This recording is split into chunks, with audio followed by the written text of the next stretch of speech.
Alright, so in a couple days, Global Dokkan is going to get the EZA for Physical Super VEGITO and STR Super Buu. So I figured we can go ahead and do a showcase on the Physical Super VEGITO, and then tomorrow or later today we'll do a showcase on the STR Super Buu. But Physical Super VEGITO, definitely a good EZA. They could have made him a little bit better in some areas, but overall, he's still very good. You know, he's got the 80% damage reduction from normals, so there's basically like no event that's going to actually damage this guy with their normals. And also he has a counter unit, and he's got built-in crits, so it makes it to where, you know, he can do a lot of damage. He builds up some attack and defense and key and more crit chance as well, so throughout the fight, he'll be looking a lot more impressive. But I don't know, some things in his kit, I feel like they could have given him just a little bit more, and that is where most of the hate comes from with this guy, because, you know, it's an 8th year anniversary EZA, and while he definitely was good, again, I feel like you could have gotten a little bit more, right? But overall, he is still a very good EZA, so that's why I was curious about doing this showcase. You know, we got him rainbowed level 10 links here. He's on a 200% team, which he is under the 200% of the Z duo, so I guess that is definitely good, because obviously they're a new LR, but I don't know, man. Again, some things in his kit, just a little wonky.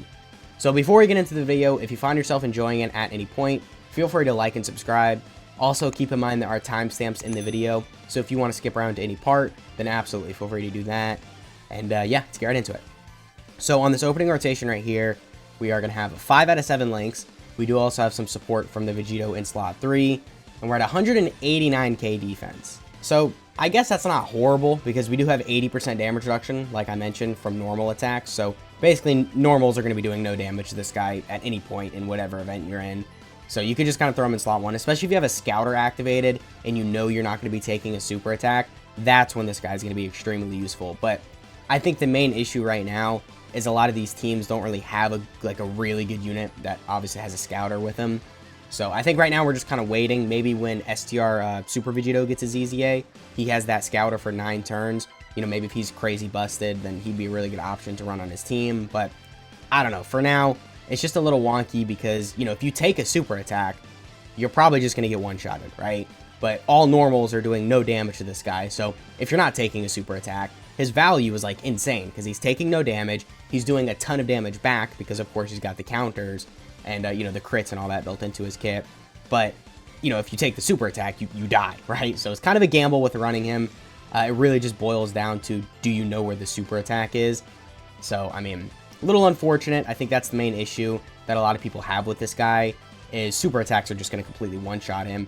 And, of course, I mean, you know, considering how hard enemies hit now, turn 1, it's kind of difficult to just throw him on the team because you could easily just get locked in slot 1 and then just take a super and then instantly die with him. So, again, it's kind of tricky with running him, but I don't know. If you get somewhat good RNG and don't take a super with him, at least like late into the fight. I mean, I don't know. With some of these red zone stages, like the very first phase, his defense isn't like that bad, especially because he does build up. So I guess if you take like a couple of attacks, you get some extra defense, and then, you know, earlier on into the red zone fight, you take a super, you could probably survive it. You'll take a lot of damage, but you could probably survive it.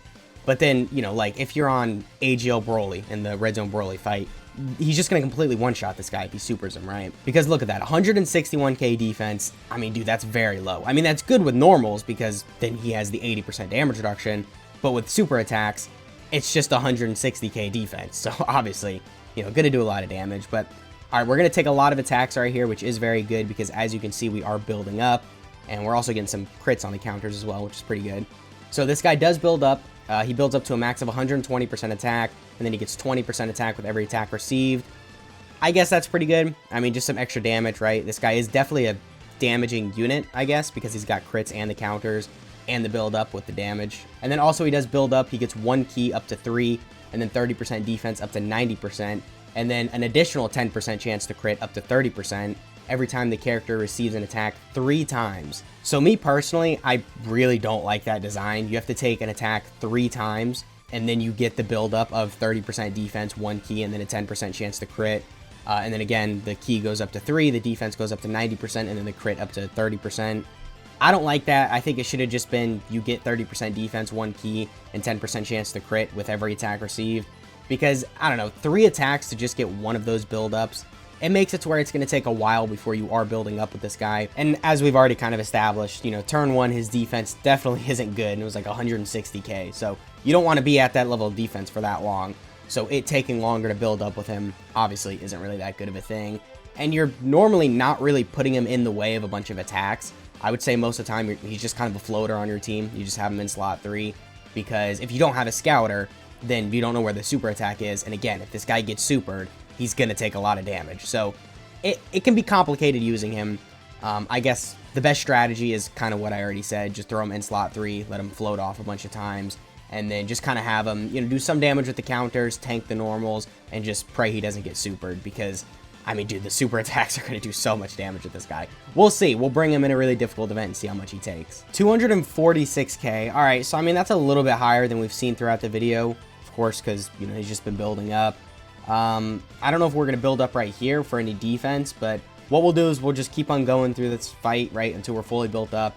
Okay, we did get some extra defense right there. And then we'll nuke with him, and then we'll take him versus Red Zone Omega Shenron, I think, because he's got type advantage during the final phase, so I don't know. I'd be curious how much damage he's going to take from the super, because he's got type advantage, right, like we said, but still, without the damage reduction, I don't know. I don't know if his defense is enough to smooth out the damage, but we'll see, because, I mean, I guess in a fight like that, you know, during the STR phase, again, as long as you can ensure you don't take a super, he will definitely be pretty useful, because, you know, just guaranteed basically double-digit damage from all normals is still useful, right? I mean, I don't want to undermine that. Kind of been repeating myself throughout the video, but that's really all there is to say about this guy, right? I mean, you just kind of need a scouter on the team. If you don't have one, it can be difficult to run this guy, but if you have one, I mean, dude, he's looking insanely impressive, right? If this guy just had, like, a very good linking partner that, of course, had a scouter, I don't know, maybe supported for a little or something, dude, this guy's use would be insane, right? Because the scouter really can make this guy, like, insanely good, because if you know where to put him, then again, you know, just guaranteed double-digit tanking from everything, you know, minus super attacks, is very good, right? So, okay, we'll kill right here, and then on this next turn, I think he's fully built up, or he's almost fully built up. I don't know. Right here, let me check his defense really quick. 337k. All right, so actually that's pretty good. We're probably fully built up right here, but I don't know. We also have a lot of support from MVP 17, but 337k defense with 80% damage reduction. You know, I can't say that's bad, because that's definitely not bad. We'll throw him in slot 1, take a couple of attacks, probably fully build up our damage right here, and then we can nuke with him on the next turn. So, I mean, yeah, he's looking pretty impressive, right? Right here, we're definitely going to do some solid damage. We've already fully built up our attack. Almost 500k with a counter. Not really that good unless you're critting. And then 3 million damage as well. So I guess his damage is really only good if you get crits off, because, you know, a 3 million attacks that and 500k on a counter, that's really not that impressive, right? Unless you're critting. But, I mean, when you crit, you know, 1 million damage on a counter, a 3 million attacks that with the crit, I guess, is somewhat solid considering the damage he's also doing with the counters. So, I guess with that shown, we can just go ahead and cut to the nuke test. I don't really want to fluff the video up anymore. So yeah, let's go ahead and cut to that. Okay, so we have a very good turn for him right here. We're taking basically every attack in slot 1, and we are also taking a super. So we can see how good he's going to be. I did have Super Vegito on the team, so of course he's got his scouter for 9 turns. So that's why. I mean, now that we've got a scouter, definitely could be very good. You know, in a normal scenario, we would just throw him in slot 3. You know, he'd be able to tank all the normals, then be absolutely fine. But right here, I don't know, I'm kind of curious how much damage he's going to do and how much damage he's going to take from this super. Because either this is going to completely one-shot him, or it's going to just barely not one-shot him, right? I mean, it's just kind of as easy as that. So we're going to get 22 key spheres right here. We might also kill, because with all the counters we're going to be doing, if we crit on a lot of them, with obviously, you know, the nuke items we just used, it's just going to make it to where we're going to do a lot of damage. So we'll see. Hopefully we don't kill, because I'm kind of curious how much damage he's going to take. All right, 1.2 million on a counter. So actually, that's not that much. I was kind of expecting a little bit more. Yeah, because without the crits, we're really not doing that much damage. Okay, but I mean, we're fully built up right now, so we got a pretty reasonable shot at critting on with every attack. Also, our defense was somewhat solid. I don't know if I showed it, but we were, you know, a little over 300k. Doing an 8.8 million attack stat. Okay. I mean, yeah, that's good. We got the additional 9.2. Actually, all right, so our damage is pretty good right here between the crits and everything, but I don't know. How many key spheres did we get? 22? Feel like he should have been doing a little bit more damage, but okay, hopefully we don't kill, and then we could just see him take the super, which we are. All right, just barely too. One more counter would have killed him. So how much damage are we taking from the super? You know, the Legendary Vegeta event, not really that difficult. All right. 300k. I mean, I could get past that. That's not that much damage. Okay, pretty solid. I guess with all that shown, we can go in and cut to the red zone test. Overall, Vegito is definitely looking good in terms of his damage at least, right? Alright, so we're here fighting Red Zone Omega Shenron. We've got a pretty good setup for Super Vegito. I would say as long as Gogeta dodges in slot 1, and as long as this Vegito doesn't die, we're going to be fine right here, but I don't know. I guess we'll have to find out, right?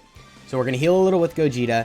Again, he kind of needs to dodge right here. I mean, it's kind of a priority, but we'll see Super Vegito take a couple normals, and then we'll see him take a super, which, again, I was really curious about how much damage he's going to take from this super because, you know, he's got type advantage. He's fully built up. You know, he's a little over 300k defense. I forgot if I showed it. So he should be able to survive it, I think, especially because we're relatively high on HP, but I'm not sure. Okay, I was also kind of scared Gogeta would kill, right? Because, I mean, with the guaranteed crit, he definitely does do a lot of damage. But, all right, this Vegito should be fine. I don't think he's going to take, like, 500k per normal. He almost 500k. Not quite 500k, but almost. So I'm pretty sure this super is just going to kill us because we're so low on HP, but still, 1.7 million crit. Yeah, easily double digits from Omega Shenron. I mean, I definitely expected double digit tanking from his normals because obviously the damage reduction, but all right, we're taking a super. Are we dead? We are, okay.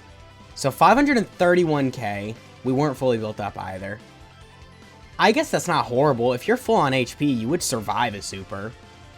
But I don't know. You got to keep in mind we had type advantage there. We had a pretty good turn for him as well.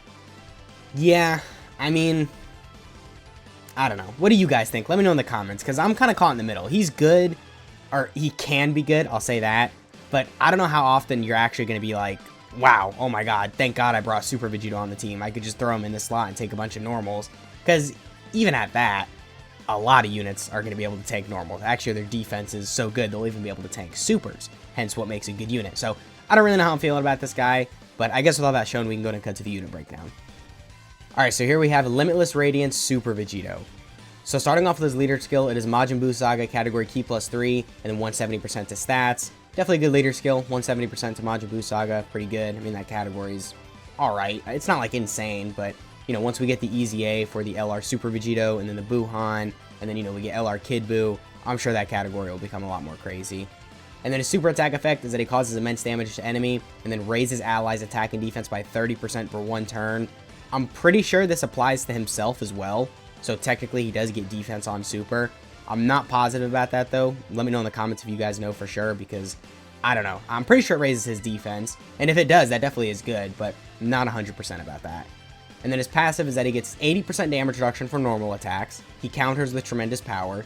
He gets 150% defense start of turn, and then he gets 20% attack with every attack received up to 120%. He has a medium chance to crit, and then he gets 1 key up to 3, 30% defense up to 90%, and then a 10% chance to crit up to 30% every time the character receives an attack 3 times in battle. So I talked about this briefly, but yeah, I'm just not a big fan of this design. I would have liked it a little bit better if maybe they just made it to where he gets 10% defense, I guess 1 key, and then, I don't know, maybe a 5% chance to crit with every attack received, up to 30%, and then 90% here, and then the 3 key here. Because, I don't know, I just feel like it's going to take way too long to build up with him, and that's just going to cause issues with him because, you know, his defensive stat is very low turn 1, as we already established. So, I don't know, not a big fan of this part of his passive, but I guess it's good he still builds up extra defense, you know, gets extra crit chance, so definitely good there. And then his links are Golden Warrior, Super Saiyan, Prepared for Battle, Infighter, Power Bestowed by God, Fused Fighter, and Fierce Battle. A solid link set. Infighter, Power Bestowed by God aren't necessarily the craziest links, but, you know, I guess if we get a new Vegito, he'll definitely link up with him pretty well. But I don't know if we're going to get a new Vegito because Dokkan just doesn't like Vegito. But anyway, sorry, his categories are Majin Buu Saga, Potara, Super Saiyans, Final Trump Card, Battle of Wits, Accelerated Battle, and then Fused Fighters. And then here's some good linking partners if you're curious. If you really want to run this guy on a rotation, I would say run him next to this guy. They just work very well, 5 out of 7 links, and this is an amazing slot 1 option because, of course, he has that 70% chance to dodge. But there's some other good options too. All right, you got this guy who's pretty good with his damage reduction. This guy has a high chance to dodge, so he can be pretty good. And then I'm sure this guy will EZA soon, and he'll be a very good slot 1 option. But that's pretty much it. I guess this guy as well. Can't forget about him. Of course, he's going to EZA soon. But other than them, he doesn't really have the craziest partners. So I guess that has been the physical Super Vegito showcase. Let me know what you guys are thinking of him down in the comments. Me personally, kind of caught in the middle. I feel like he could have been a little bit better, but I understand why some people hate him, and I kind of understand why some people think he's really good, because he can be very good, but it's just about how often he's going to actually provide use to your team, because I kind of feel like there's just better options than him right now. So once again, that has been the video. I hope you guys enjoyed, and I'll catch y'all in the next one.